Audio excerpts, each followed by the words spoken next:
Assalamualaikum warahmatullahi wabarakatuh. Salam sejahtera buat rekan-rekan semuanya. Terima kasih ya, bergabung kembali dengan saya Zulkarnain di mata kuliah Manajemen Audit Sistem Informasi. Baik teman-teman semuanya, dalam kesempatan ini kita masuk pada session yang ke-6 ya, yaitu membahas tentang Risk Based System Audit. Oke, Risk Based Information System Audit ini kita akan fokus kepada objek ya yang kita identifikasi yang kira-kira banyak menimbulkan risiko ya. Tujuan kita mengidentifikasi objek-objek yang mengandung risiko ini adalah the end in mind-nya adalah untuk bagaimana mengurangi risiko pada objek tersebut ya. Dengan melakukan fokus pada objek tersebut ya, harapannya adalah kita ya akan mampu menyiapkan ya langkah-langkah tertentu untuk mengurangi ya atau untuk mencegah ya atau mengambil tindakan tertentu agar risiko yang timbul itu bisa dihindari. Oke, lanjut. Risk based information system audit itu berisikan beberapa step ya, ada 5 step. Yang pertama adalah profiling, kemudian conducting risk assessment, kemudian melakukan prioritarisasi, kemudian melakukan audit ya, kemudian memberikan reporting. Oke, profiling risk ini adalah kita melakukan profiling terhadap area tertentu, terhadap objek tertentu yang akan kita audit ya. Bagaimana melakukan profiling? Jadi profiling ini adalah kita melakukan berdasarkan informasi yang kita miliki ya dari audit sebelumnya ya. Apakah audit yang dilakukan dari internal ya secara internal maupun audit yang dilakukan secara eksternal. Kita membaca reportnya ya, dari report tersebutlah kita akan bisa membuat profiling dari area tersebut. Dan juga tentunya jika tidak ada laporan audit sebelumnya, kita juga bisa menggunakan profiling berdasarkan industri trend ya atau environmental factor. Misalnya begini ya, misalnya dalam dalam perkembangan teknologi computers ya, di mana saat ini orang banyak menggunakan teknologi cloud ya. Nah, di situ kita akan melakukan analisa sejauh mana sih resiko jika kita menggunakan teknologi cloud tersebut ya. Dan juga mungkin ada contoh-contoh yang lain seperti misalnya ketika kita secara hardware misalnya ya menggunakan produk tertentu ya. Kita juga akan mencari tahu tentang kemampuan atau capability dari produk tersebut ya. Apakah produk tersebut itu sudah artinya banyak diminati di pasar ya atau banyak mungkin misalnya eh, pesan-pesan yang disampaikan terkait bahwa produk tersebut memang adalah produk yang bagus. Berikutnya adalah melakukan conducting risk assessment ya. Untuk melakukan conducting risk assessment ini ada beberapa tahapan yang kita lakukan. Yang pertama adalah melakukan identification ya. Kemudian melakukan evaluasi apakah kontrol sistem yang ada saat ini itu sudah berjalan secara efektif ya, sudah berjalan dengan benar. Kemudian kita melakukan populating risk metric ya, terkait dengan resiko-resiko yang ada ya pada area tersebut. Oke, selanjutnya adalah step berikutnya melakukan prioritization ya. Jadi area mana yang akan kita lakukan terlebih dahulu. Kemudian kita melakukan conducting detail information system audit ya. Jadi kita mencari informasi secara detail area tersebut. Dan yang terakhir adalah setelah kita melakukan audit ya, kita akan membuat report ya. Nah, report inilah nanti yang akan digunakan sebagai laporan ya hasil dari audit yang kita lakukan. Oke, terkait dengan bagaimana melakukan populating risk metric ya. Di sini kita membagi risk berdasarkan severity-nya dan frekuensinya ya. Jadi pertama adalah severity-nya ya. Jadi tingkat kerusakannya itu seberapa besar, mulai dari ring 1 sampai ring 5 ya.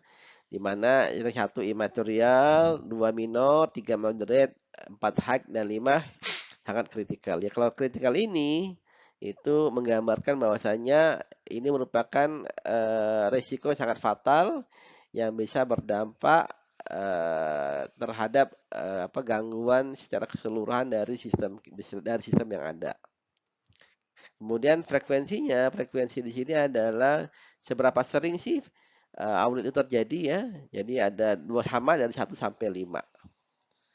Oke, di risk strategy metric ini ya, Anda bisa melihat ya apa probability sama impact ya. Jadi itu kalau probability-nya rendah, impact-nya rendah, itu artinya resiko tersebut bisa diterima ya. Diterima dalam artian mungkin tidak artinya impact nggak terlalu parah. Kemudian jika probability-nya tinggi, impact-nya juga rendah, maka sebisa mungkin langkah yang kita lakukan adalah mengurangi risiko tersebut. Namun jika misalnya probability-nya itu rendah, namun impact-nya besar, itu kita bisa melakukan transfer, artinya men-sourcing ya, outsourcing resikonya ke tempat lain atau perusahaan lain. Kalau probability-nya tinggi, impact-nya tinggi, maka yang harus kita lakukan adalah kita avoid, menghindarinya ya, menghindari resiko tersebut. Oke. Jadi di sini juga ada gambaran ya risk assessment metriknya. Anda bisa melihat severity sama likelihood-nya ya.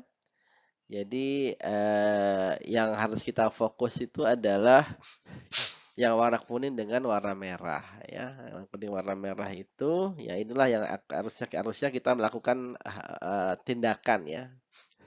Jadi acceptable with mitigation ya dengan mengurangi atau unacceptable, artinya kalau unacceptable itu kita tidak akan melakukan kegiatan di area ya yang mengandung banyak risiko. Oke.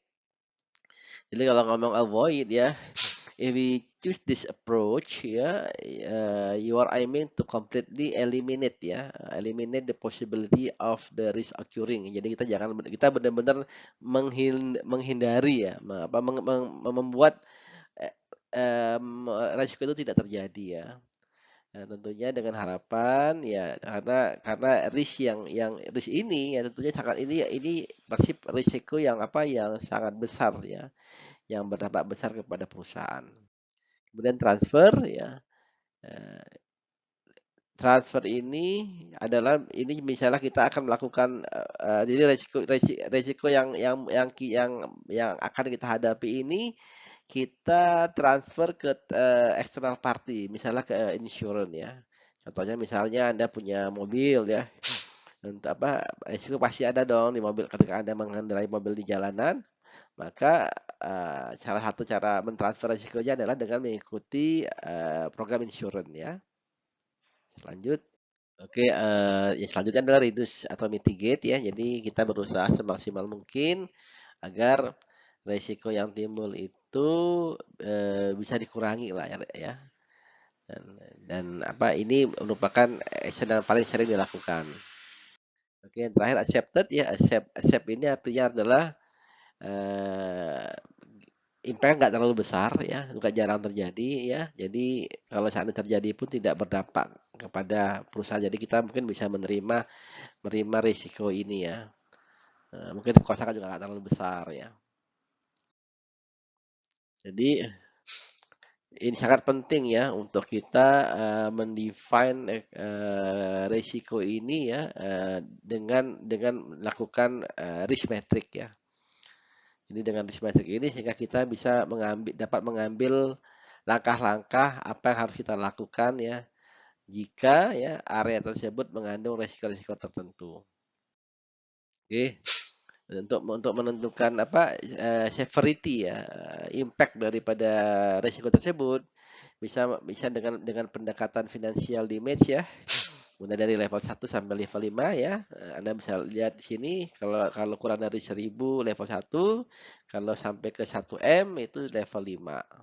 Oke. Environment ya, environment itu misalnya juga kita kalau memang terjadi kerusakan yang besar environment ya itu di level 5 ya. Kalau minor mungkin bisa di level 2 ya atau level 3. Kemudian personal injury ya, juga ini juga bisa dijadikan sebagai apa parameter untuk menentukan severity. Kemudian mission damage ya, jadi missionnya perusahaan ya. Itu juga apa juga bisa dijadikan apa ukuran ya untuk menentukan severity. Baik teman-teman, terima kasih ya. Itu saja ya materi yang bisa saya sampaikan pada pertemuan kali ini, pertemuan ke-6 ini. Semoga apa yang saya sampaikan dapat bermanfaat ya. Jika ada pertanyaan, ya klarifikasi tentang materi ini, bisa menghubungi saya di email tadi. Terima kasih, sampai ketemu lagi di pertemuan yang akan datang. Assalamualaikum warahmatullahi wabarakatuh. Salam sejahtera semuanya. Oke, bye-bye.